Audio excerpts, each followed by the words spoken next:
The Redwood Rest Stop, a quiet oasis on a lonely stretch of highway, was about to become the stage for something unexpected.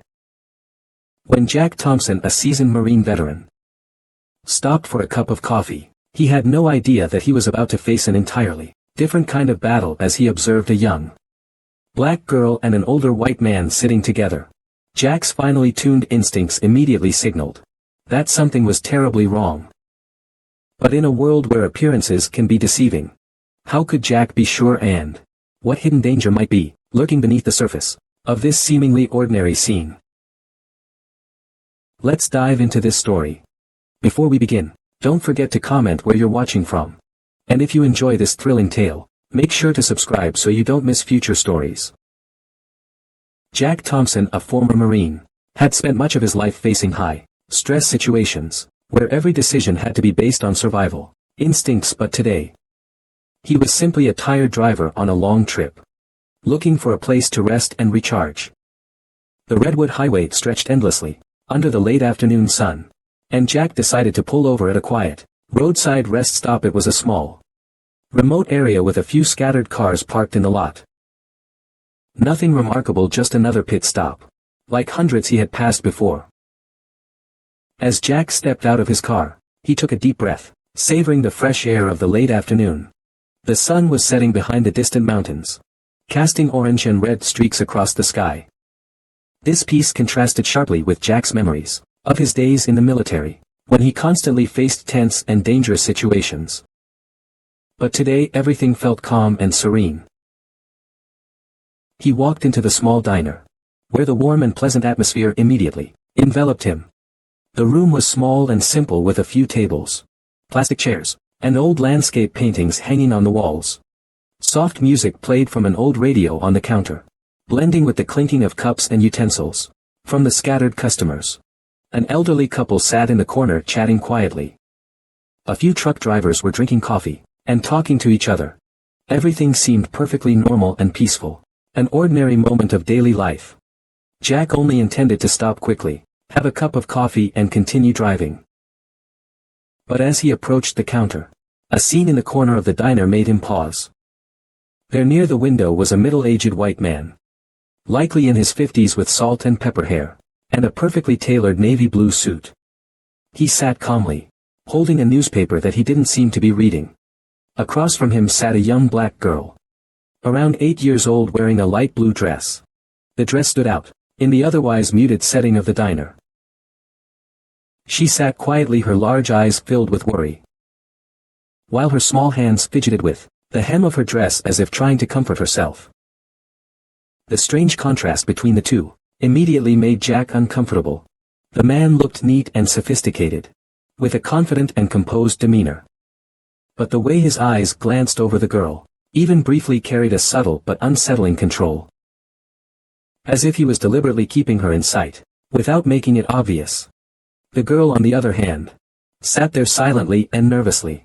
Her eyes darted around the room, never resting on any point for too long. Her face showed traces of anxiety, and sometimes her small hands trembled involuntarily. This made Jack pay closer attention. Jack wondered what's wrong here. The age difference, the racial difference, and the tense atmosphere between the two set off alarms in his mind. The man could be the girl's adoptive father or relative.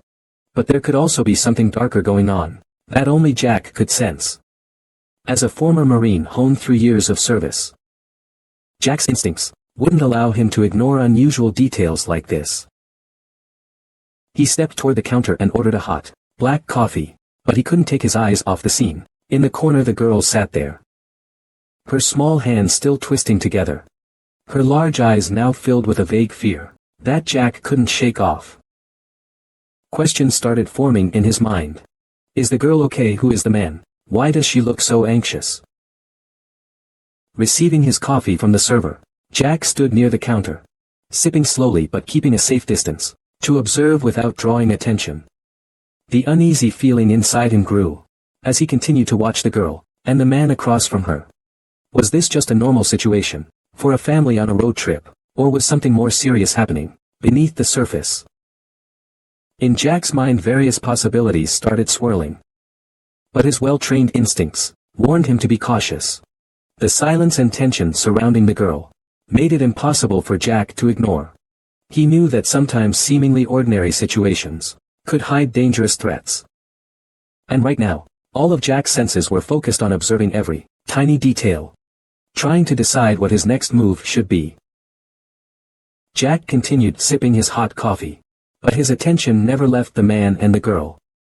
He stood near the vending machines, a strategic spot where he could watch without being too obvious. From this angle, Jack had a clearer view of what was happening. The girl seemed increasingly restless. Her small legs swung beneath the table, not quite reaching the floor, while her hands continued fidgeting with the hem of her dress. Every time the man glanced in her direction, she immediately looked down, avoiding his gaze as if afraid to meet his eyes. What caught Jack's attention even more was the overly controlled demeanor the man seemed to be hiding. Although he projected a relaxed appearance, simply reading the paper and occasionally sipping his coffee, Jack couldn't help but notice how the man's eyes would sneak glances at the girl every time she made even the smallest movement, like stretching or adjusting her posture. He would flip a page in the newspaper, but never failed to shoot her a watchful glance. The growing sense of unease gnawed at Jack. By now it wasn't just a vague feeling anymore. Something was definitely wrong. The differences in age and race between the two could have reasonable explanations, but the girl's clear fear, and the man's tightly controlled oversight of her movements, only deepened Jack's suspicions. His mind raced with questions. Is this man really her father, or is he someone with much darker intentions? Memories from Jack's combat days flooded back. On the battlefield, he had learned to pick up on the slightest signs of hidden danger. His instincts had never failed him, and today those same instincts were warning him that something was wrong. Jack knew that sometimes you couldn't rely solely on what you saw. The vague sense of fear and helplessness in the girl's eyes made it impossible for Jack to walk away. At this point Jack began to focus more intently on the small details of the situation. Every move the girl made was filled with tension. Her eyes never stopped scanning the room, as if she were waiting for some kind of rescue, or a sign of safety. Every time her eyes briefly met Jack's, she quickly looked away, but in those fleeting moments, Jack could see the deep fear hidden in her dark eyes. Jack realized that he couldn't stand by any longer. Something inside him, sharpened by years of combat, urged him to act. But was he just misreading the situation? He had encountered many scenarios where initial worries turned out to be nothing more than circumstances. Perhaps this was just a family on a long trip, and the girl was simply tired. The man could be a concerned relative. However, the more Jack watched, the more he realized it couldn't be that simple. From the girl's behavior, the stiffness in the man's posture, and the fear in her eyes, everything pointed to something being seriously wrong. This wasn't just the shyness of a tired child. On the road, this was deep, profound fear. As if the girl were trapped in a situation from which she couldn't escape. Jack continued standing there, trying to remain calm, as his mind processed the possible scenarios. Every part of him wanted to confront the man immediately, but he knew he had to be careful. If he was wrong, if this was all just a misunderstanding, acting too quickly could cause unnecessary trouble. But if he was right, and this man was hiding something dangerous, the girl could be in real danger right now. Jack clutched his coffee cup, but the warmth from the cup couldn't ease the tension building inside him. He decided to observe a little longer. If the girl made any unusual movements, or if his instincts kept screaming at him, he wouldn't hesitate to act. Moments passed in silence, but for Jack each second only increased the pressure. The girl sat there, her small hands trembling slightly, and her eyes avoided making contact with anyone. A chill swept over Jack as he wondered if the girl was silently calling for help, without being able to speak. His instincts began to speak louder. Something's wrong, I need to do something, Jack thought, preparing himself for something bigger that was coming. Jack continued to observe, from his hidden spot near the vending machine, each passing moment only heightening his concern. The girl remained quiet in her seat by the window, but her subtle movements seemed to be sending a message that Jack couldn't ignore. Her eyes still darted around the room, and her small hands began making strange gestures, as if she were trying to communicate silently. Suddenly Jack noticed the girl raise her hand. At first it was just an unconscious motion. She brought her hand close to her face, but then she turned her palm outward. Fingers spread wide. The movement was too subtle for anyone else to notice, but for Jack it immediately brought back memories from his military days. This wasn't a random gesture from a child. It looked like a distress signal. A gesture he had seen used in dangerous situations, when speaking was too risky. Jack's heart raced and his breath quickened. He couldn't believe what he was seeing. It could just be a normal gesture from a child. But the terrified look in the girl's eyes made it impossible for Jack to ignore. She didn't dare speak, but that small signal, fleeting as it was enough to light a fire of urgency in Jack's mind. A small sign, but it could be a signal for life or death. Jack tried to make direct eye contact with the girl, without being too obvious, and in that moment when their eyes met, he recognized what he had been suspecting all along. The girl's eyes were filled with desperation, as if she were begging for help, without being able to say the words. She couldn't scream or directly call for help, but in that brief glance, Jack could feel her fear and helplessness. No ordinary child would have that kind of look. Her eyes were those of someone trapped, unable to escape. Jack's instincts kicked into overdrive.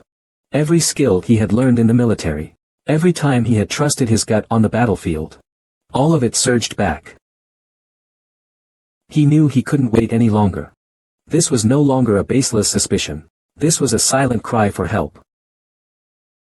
And the girl was trying to tell him that she needed saving. Jack quickly calculated his next move. He needed to act carefully. If he confronted the man directly without a plan, things could become dangerous for the girl, and the situation could quickly spiral out of control. But he also couldn't just walk away, as if nothing was happening.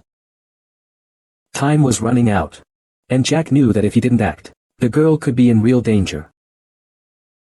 Glancing around the diner, Jack saw a few other people eating, but no one seemed to notice the situation. At the table by the window, the calm of the late afternoon remained undisturbed, except for the tension Jack could feel, bubbling beneath the surface. Where were the police?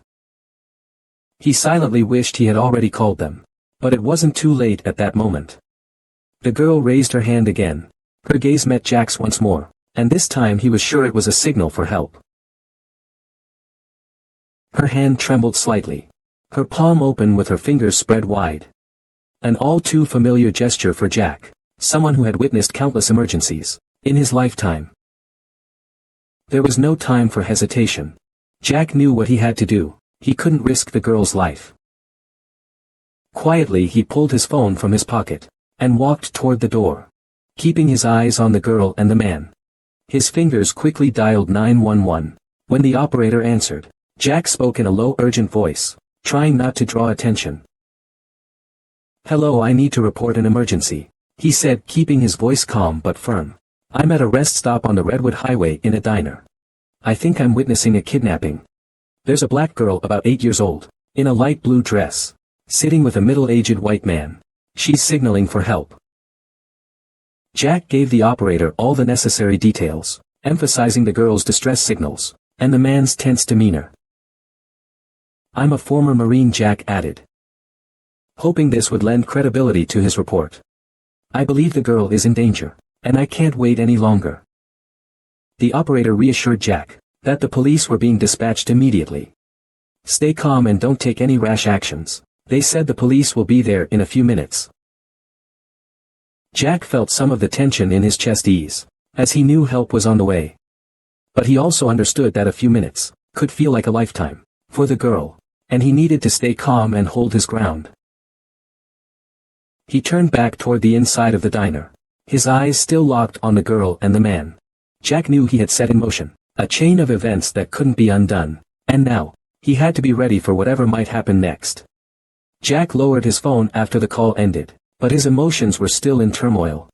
He knew the police would arrive soon, but every passing second heightened his sense of unease. He returned to the diner, maintaining a reasonable distance, while trying not to draw attention, but his eyes never left the girl and the man. As Jack re-entered the diner, the girl's behavior only confirmed his suspicions. She no longer glanced around as much as before, but her small body looked even more rigid and tense. Her hands remained twisted together on the table, but her eyes no longer met Jack's. Instead she stared blankly ahead, as if trying to avoid any attention from the man across from her. The man, on the other hand, remained calm. He turned the pages of his newspaper slowly, but Jack noticed that every few seconds, the man would glance over at the girl, with a controlling cold gaze. This only made Jack more worried. This wasn't how a father or guardian would look at a child they cared for. That gaze was something else. A kind of control Jack had seen before, but not in normal situations. It was the way someone might look at a hostage. Not someone they were supposed to protect. Jack knew he couldn't wait much longer for the police. In just the past few minutes, all his senses had sharpened. Like he was back on the battlefield. He needed to make a decision. Should he wait for the police, or should he intervene right now? But if he confronted the man directly, could that escalate the situation? If the man was dangerous, would he panic and do something rash to the girl? But, every time Jack looked into the girl's desperate eyes, he couldn't just stand by any longer. Even knowing the risks, Jack decided to act. He took a deep breath, set his coffee down on the table, and slowly walked toward the table, where the man and the girl sat, trying to keep a calm expression. Every movement was calculated. Slow enough not to raise suspicion, but deliberate enough to remain alert. As Jack neared the table, the man looked up at him. His expression shifted from indifference to curiosity, with a hint of weariness showing on his face. Jack forced a slight smile, but inside he was preparing himself for anything that might happen. "Good evening," Jack said, his voice steady but not overly friendly. "Everything all right here?" The man raised an eyebrow, seeming surprised by Jack's question. He nodded, a forced smile appearing on his face. "Yes, everything is just fine. We're just resting after a long trip," he said, his voice calm, but with a hint of tension in his words.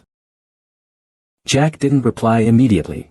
Instead he paused for a moment, looking directly into the girl's eyes, hoping to see some kind of sign. She remained still, but Jack could see the tension in her shoulders, and her eyes flicked quickly toward the man, before returning to the empty space in front of her.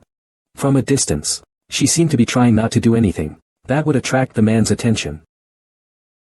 "Is she all right?" Jack asked, his tone softer, directed at the girl. At this point, Jack's caution became even more pronounced. Every word he spoke was carefully chosen, like a way to test both their reactions. The man chuckled lightly, a cold smile playing on his lips, but still maintaining a polite demeanor. "Yes, she's just tired. You know how kids are. She's my niece." Jack looked at the man but didn't respond. Instead, he crouched slightly to get on the girl's eye level, hoping to make her feel safer. "Are you okay?" he asked, his voice gentle but filled with concern. The girl didn't answer right away. Her eyes darted toward the man again, before quickly looking back at Jack, and in that brief moment, Jack saw the fear clearly reflected in her gaze. Her lips parted slightly but no sound came out.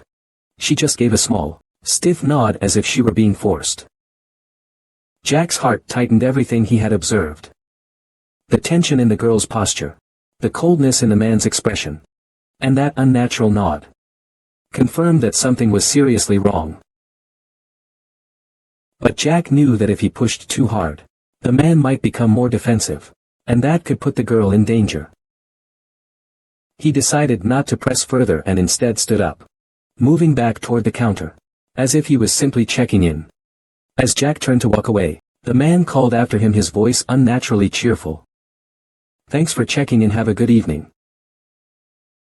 Jack gave a slight nod but didn't turn around. He knew now wasn't the time to respond to the man's fake politeness. The police would be there soon, and Jack wouldn't take his eyes off that table until the girl was safe. But inside, Jack was ready for anything. If the man made any sudden moves, Jack wouldn't hesitate in this situation.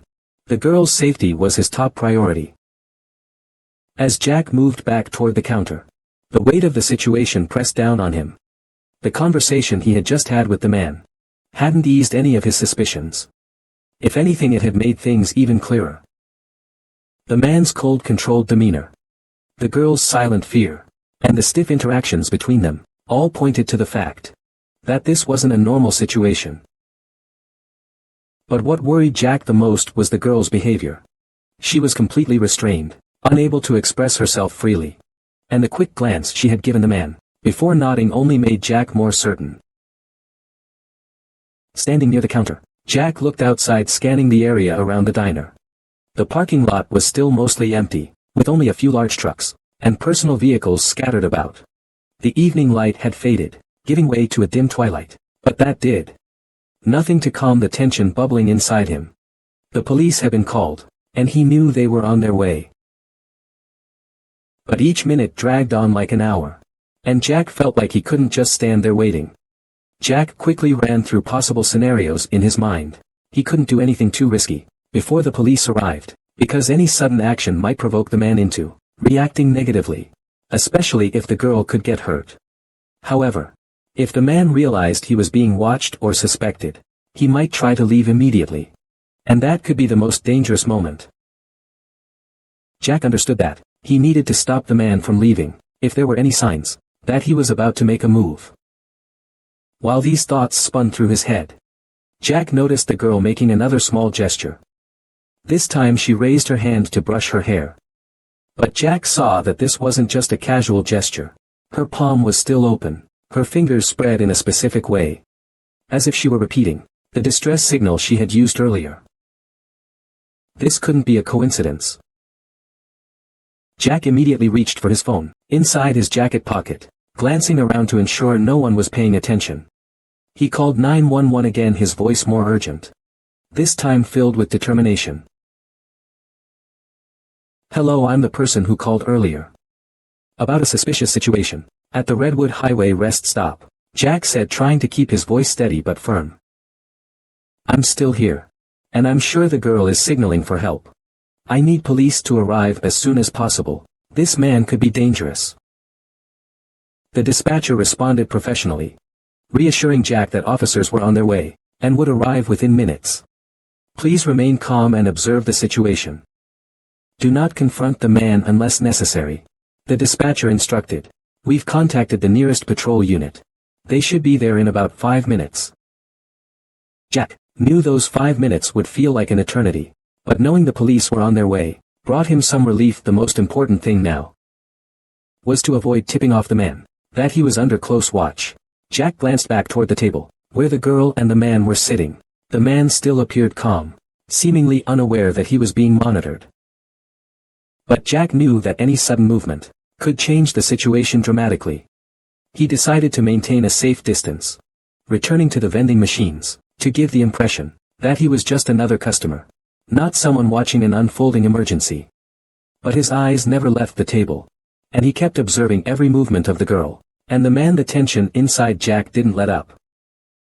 If the man realized the police were on their way, or sensed that Jack was onto him, he could do something drastic. Jack was mentally prepared to intervene if the situation took a dangerous turn. He couldn't let this man leave the diner with the girl, not without the police getting involved. Time seemed to drag on, but finally, Jack heard the distant sound of police sirens. The sirens grew louder as the police approached, and Jack felt a wave of relief wash over him. The patrol unit had arrived, and this would end soon. Jack glanced out the window, seeing the flashing red and blue lights reflecting off the diner's windows, signaling that help had arrived. He turned back to the table, where the man and the girl sat. The man began to look nervous, his eyes darting quickly toward the window, where he could see the flashing police lights. The girl remained silent, but Jack could see her hands clenched tightly together, under the table, as if she were bracing herself for what was about to happen. Just then the man stood up, suddenly grabbing his jacket. And in an instant Jack knew he was planning to leave. Jack's heart raced as he immediately stood up, his eyes following the man's every move. "Don't go anywhere," Jack told himself. He knew that as soon as the police entered, everything would be under control. But if the man tried to leave now, the situation could become extremely dangerous. Within seconds the diner door swung open, and 2 police officers entered, Jack breathed a sigh of relief, but also prepared himself for whatever might happen next. As the two officers entered the diner, the atmosphere changed instantly. All eyes turned toward them. But only Jack understood the full significance of their arrival. Jack kept his distance from the man and the girl, not wanting to do anything that would escalate the situation. However, his eyes never left the two central figures. The man, noticing the presence of the police, showed a brief change in expression. His face tensed, and his eyes darted quickly toward the door, clearly assessing the situation. He awkwardly stood up, grabbed his coat and seemed to be preparing to leave. A wave of anxiety surged in Jack's chest. He's going to try to run. Jack thought everything was coming to a head. As soon as the man stepped out of his chair, Jack could feel the tension. The man gently tugged the girl's hand, as if preparing to drag her out of the diner, before the police could react. The girl lowered her head, and Jack could see her eyes filled with fear, her small hands trembling, as the man gripped her tightly. Unable to stand by any longer, Jack decided to act. Before the man could reach the door, Jack quickly stepped toward him, making it look like a casual encounter. "Are you leaving so soon?" Jack asked, keeping his voice calm but not hiding his seriousness. His gaze shifted between the man and the girl. The man flinched, stopping for a second, then forced a smile, though tension flickered in his eyes. "Oh, we were just getting ready to hit the road," he replied, his voice sounding normal, but with a hint of unease. He glanced toward the door and then back at Jack, as if weighing his chances of escape. In that moment, Jack realized the man might do something reckless. But before Jack could take any further action, the two police officers approached, one of them speaking loudly. "Excuse me, sir, we have some questions for you." The man froze in place. He turned his head, staring at the officers. While his face didn't change much, Jack could sense the anxiety in his movements. The girl remained silent beside him, her face downcast, but her hands still gripped tightly by the man. One of the officers stepped forward, his sharp eyes fixed on the man. "We've received a report about a suspicious situation involving this girl. We need to confirm your relationship with her." The man, trying to maintain his calm, forced a strained smile and said, "Oh, she's my niece, we're just traveling together." But Jack knew the answer wasn't convincing, and it was clear the police felt the same. One of the officers moved closer, looking down at the girl. His voice was gentle but professional. "Your niece, young lady, can you tell me who this man is?" The girl didn't answer immediately. She trembled, and her eyes quickly flicked toward the man, as if afraid to tell the truth. Jack saw that fear and felt his heart tighten. But then the girl seemed to gather all her courage, and her lips quivered. I need help," she whispered, her voice so quiet that if no one was paying attention, they might not have heard. But for Jack and the two officers, it was enough to take action. The man's expression changed abruptly. Panic and tension flashed across his face. He tightened his grip on the girl's hand, as if ready to drag her away. But before he could do anything, one of the officers stepped forward and firmly said, "Sir, let go of the girl and step back. She's my niece, you don't understand." The man protested, his voice tense and frantic. "Let go of the girl now," the officer repeated, his voice harder and more authoritative. The man hesitated for a moment, but he eventually complied. He released the girl's hand, though he stepped back with clear unease. The police immediately moved in, with one officer placing a hand on the girl's shoulder, gently but firmly reassuring her that she was safe. The girl was shaking, but this time when she looked up at the police officer, her eyes no longer held that absolute fear. Instead there was relief. As if she had been waiting for this moment, for far too long. Jack stepped back, watching the scene unfold. A wave of emotion swept over him, knowing that he had been right to trust his instincts. The man began to argue, insisting that this was all a misunderstanding, that the girl was his niece. But his protests no longer mattered. Not after the girl had spoken up. The officers gave him no further chances. One of them quickly moved in, handcuffing the man, while the other continued to check on the girl. The man was led out of the diner in handcuffs, still shouting that it was all a mistake, but his words fell on deaf ears. The truth was clear now: he had no right to the girl. Jack watched as the police escorted the man out the door, then turned his gaze back to the girl.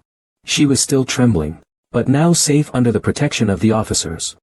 Jack felt a huge sense of relief wash over him. His suspicions had been confirmed, and he had done the right thing by trusting his instincts. One of the officers approached Jack, thanking him for reporting the situation. "You did the right thing by trusting your gut," the officer said. "If you hadn't intervened, we don't know what could have happened to her." Jack nodded, feeling that any words he might say would be unnecessary. He hadn't acted for praise. He acted because he knew a life was in danger. And in the end the girl had been saved. The girl looked at Jack, her eyes full of gratitude, though she didn't say anything. Her expression spoke volumes. Jack gave her a slight nod, a quiet farewell, before quietly stepping out of the diner, leaving the police and officers to handle the rest. As the man was handcuffed and escorted out of the diner, the girl was still shaking, but there was now a glimmer of hope in her eyes. The police began gathering details, trying to piece together the full story. A female officer gently led the girl away from the noisy diner, and sat with her, while another checked the arrested man's documents. Everything felt like a surreal dream for the girl. But at least now she wasn't alone. Jack stood nearby watching everything, trying to take it all in. He still felt somewhat shaken, though everything was becoming clearer. One of the officers approached Jack, asking him to recount the events, from the moment he entered the diner, to when the girl signaled for help. Jack recounted everything briefly, but thoroughly, including his gut feeling about the unnatural tension between the man and the girl. As Jack spoke with the police, the girl began opening up to the female officer. She explained in a soft, trembling voice that the man wasn't her father or relative. He had kidnapped her from her school a short time before her mother, whom she had been estranged from after the courts granted custody to her biological father, had planned the kidnapping with the man. The girl's story immediately shifted the officers' focus upon a quick check. They discovered that the man had no legal claim over the girl and no custody rights. The police began questioning him, slowly uncovering the truth that this was indeed a well-organized kidnapping. While the girl was comforted and taken care of, the officers delved deeper into the investigation. They learned that the girl's mother had lost custody after a lengthy court battle with her biological father. Her father had been granted full custody, and the man who was arrested was her mother's new partner, a man with a criminal record. Together, they had planned to abduct the girl from her school, aiming to take her out of the state or even the country. Jack listened to this information with a heavy heart. He realized the situation was far worse than he initially thought. Without his intervention, the girl might have been taken away, without anyone noticing, and she might never have seen her father again. The cold, calculated nature of the plan made Jack feel angry. But at the same time, he felt relieved that he had trusted his instincts. A little later another police car arrived, and from it stepped a middle-aged man, with a face full of anxiety and tension. This was the girl's biological father. He had been notified by the police, and had driven over immediately, upon hearing the news, that his daughter had been abducted, but was now safe. His face showed a mixture of fear and hope, and his eyes frantically searched the crowd for his daughter. When he saw the girl sitting with the female officer, tears welled up in his eyes. "Emma," he called out, his voice breaking with both worry and relief. The girl turned her head, and in that moment, all her fear melted away. When she saw her father, she jumped out of her seat and ran into his arms, sobbing uncontrollably. "Daddy," Emma cried, her voice filled with both the remnants of fear and the comfort of knowing that everything was finally over. Her father knelt down, holding her tightly in his arms, crying with her, his hands shaking. With emotion they held each other. No words needed, as their reunion said it all. Jack stood back watching this scene unfold, feeling a deep sense of peace. He didn't need to participate in this emotional moment, but he knew that he had played a part in bringing the girl back to her family. Everything had fallen into place. One of the police officers approached Jack, after the emotional reunion had settled down. "We can't thank you enough, Mr. Thompson," the officer said. "If you hadn't reported this, we don't know what could have happened. You saved a life today." Jack nodded humbly, not needing to say much. He hadn't done it for praise. He had acted because he couldn't ignore the signs of a child in danger. In the military he had learned that courage isn't always about doing something heroic. It's about acting when needed, even when the situation is unclear. Emma's father, after holding his daughter for a while, came over to Jack. His face was still streaked with tears, but his eyes shone with deep gratitude. "I don't know how to thank you," he said, his voice choked with emotion. "You saved my daughter without you." Jack gently placed a hand on the man's shoulder. "You don't need to thank me," Jack said, his voice warm and steady. "Anyone would have done the same." But the father wouldn't let it go. "Not everyone would do what you did. You took action when others might have looked away. I owe you my life." Jack just smiled. He knew he had done the right thing. And in that moment, seeing Emma safe in her father's arms, Jack knew that everything had ended well. The truth had come to light, and the family had been reunited. After the emotional reunion between Emma and her father, things gradually calmed down. The police began wrapping up the necessary procedures, while Jack kept his distance, allowing the family some space. He watched from afar, feeling a sense of relief, as he saw the girl safe in her father's arms, but his thoughts still lingered on the events that had just unfolded. What the girl and her father had gone through wasn't something easy, and Jack understood that. Their road ahead would be tough. Emma's father, after speaking with the police and comforting his daughter, returned to Jack's side. His eyes were filled with gratitude. He approached Jack, shaking his hand firmly, as if this was the only way he could truly express his thanks. "Mr. Thompson, I know I've said this before, but I need to thank you once more," he said, his voice calmer now. "After the emotional hours he had just endured, you saved my daughter, and I don't know how I'll ever repay you."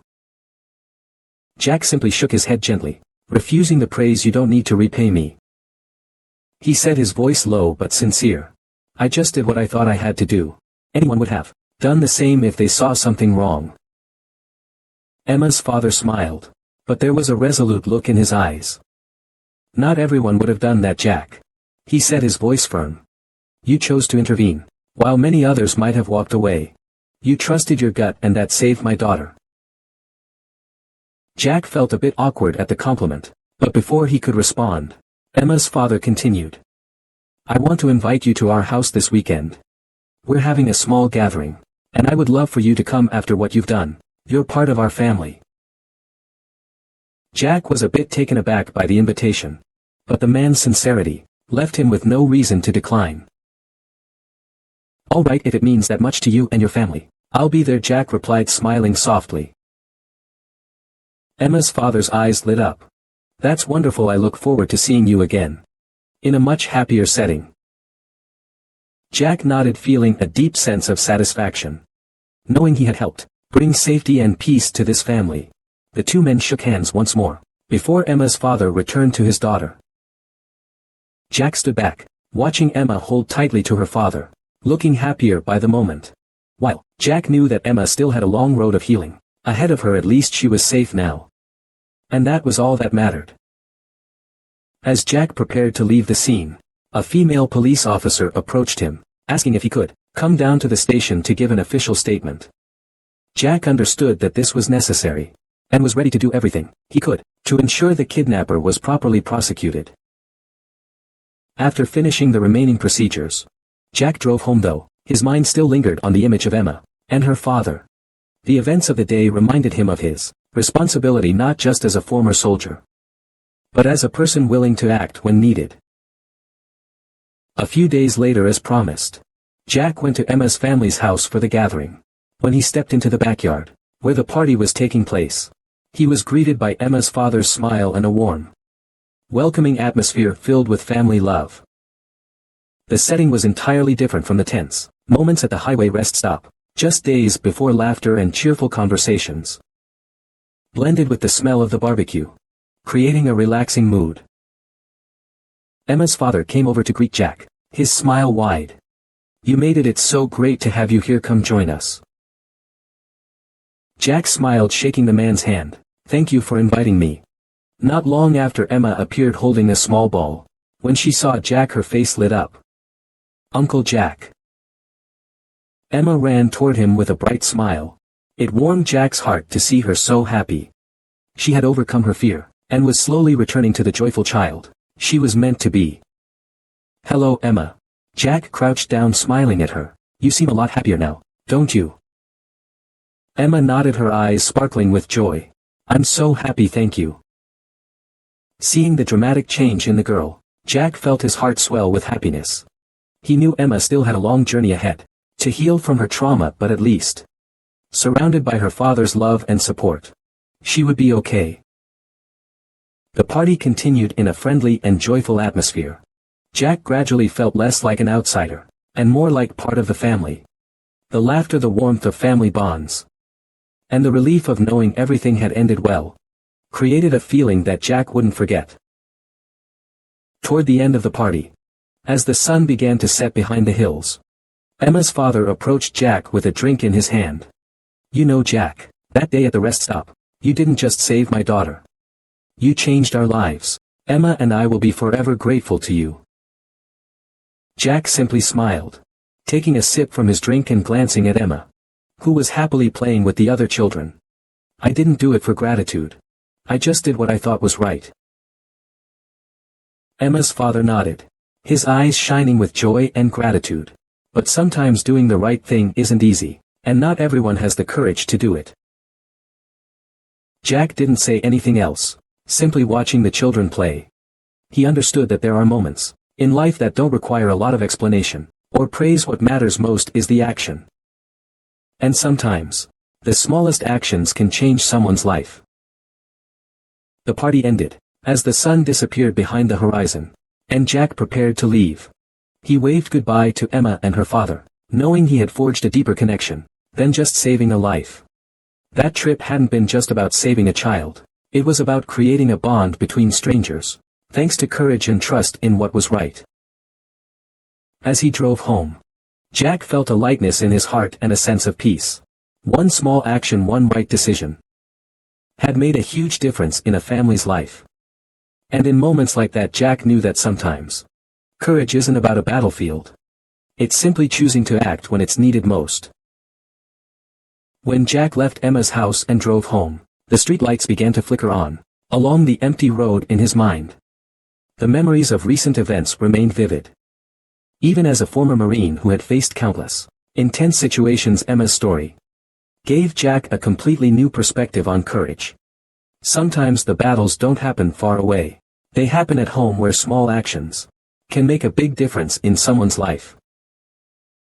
Jack reflected on the journey, from the moment he walked into the diner at the rest stop to the time the police rescued Emma. Everything had happened quickly, and his instincts were the only thing he could trust. His decision to intervene wasn't because he thought of himself as a hero, but simply because he felt it was the right thing to do. If he hadn't had the courage to act, things might have turned out very differently. As his car moved down the empty road, Jack couldn't help but think about the other lives that might be impacted by seemingly small decisions people make every day. He realized that life often hinges on those brief moments when we must make choices that can change everything. His action at the diner had saved a girl from danger. But more importantly, it had reunited Emma with her loving father. As Jack drove home, he felt a deep sense of relief. All the worries and tensions had melted away. Emma was safe, and Jack knew that she would now have a peaceful life in the arms of her loving father. Jack also knew that Emma's father would do everything possible to protect his daughter in the future. Returning home, Jack parked his car in front of his small house. Stepping out of the car, he looked up at the night sky, where millions of stars twinkled. A sense of peace washed over him. A peace he hadn't felt in a long time. In this moment, Jack knew that he had done the right thing. Not only for Emma but for himself as well. He had chosen to act rather than look away, to be brave rather than fearful. And in the end, it had all been worth it. Jack stepped into his home, sat down in his armchair, and felt his heart finally at ease. He understood that sometimes, great things don't come from heroic acts. On the battlefield they come from the small, meaningful decisions we make in everyday life. That night Jack slept soundly and peacefully. He knew that what he had done would leave a lasting mark on Emma's life, and her family, and more importantly, he had found meaning in taking action, even in the seemingly smallest and most ordinary moments. In the weeks that followed, Jack resumed his quiet life, though he continued to receive calls and messages from Emma's father. They had become friends, and more than that, Jack realized that Emma's family had become part of his life. There were get-togethers, shared meals, and conversations that strengthened the bond Jack hadn't expected. Every time Jack saw Emma, he noticed how she gradually returned to being the cheerful, innocent child she had been before the kidnapping. She would always run up to greet him whenever he visited, and for Jack, seeing her smile was the most wonderful thing he could hope for. It was a symbol of hope, protection, and courage. Jack's life had changed since that day at the rest stop, but it was a positive change. He had learned that sometimes, just one person, willing to act, could change someone else's life. And more importantly, he had learned that courage isn't just about facing fear, it's about standing up for what's right, no matter the situation. Emma's story would always be part of Jack's memory, but the important thing was that from that day forward, he had found faith in the power of action, compassion, and the ability to change someone else's life. And to Jack, that was all that mattered. Thank you all for taking the time to follow this meaningful story. If you found this story inspiring, and want to see more content like this, don't forget to hit subscribe, so you won't miss out on future videos. Let's continue spreading positive values, and the power of kindness. To everyone, thank you for your support. And see you in the next videos.